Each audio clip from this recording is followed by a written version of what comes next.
As long as God waking you up in the morning, that's the sign that he ain't through with you. So what you tripping for? Last year I spoke at the SALT convention. The SALT convention is where billionaires from around the world gather. They gather in Vegas once a year to talk about how they're gonna change the world.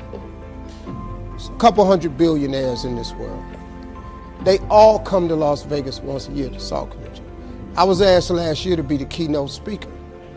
And I'm tripping because I'm not a billionaire. And I asked a guy who asked me to do it, I said, I'm not a billionaire, you do understand that. We said, Mr. Hart, we know everything about you.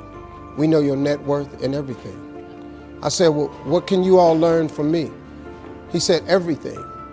He said, the reason we want to hear your story is because the majority of us that are billionaires, we inherited some money and we grew it.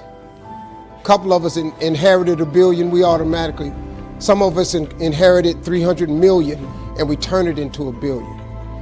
You come from nothing. What we want to know is how you got to where you are after coming from nothing. How did you live in a car for 3 years and wind up on more TV shows than anybody? How did you survive flunking out of school? How did you survive all of that?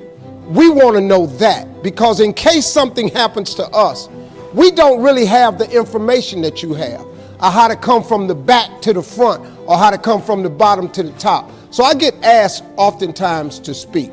And so when I was telling them how I made it, I was telling them about the fortitude that I developed. And then I told them about the faith that I had.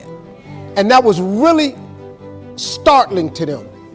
Now, a lot of them are people of faith, but a lot of people who were born with a lot of money ain't really had to have a lot of faith. You understand?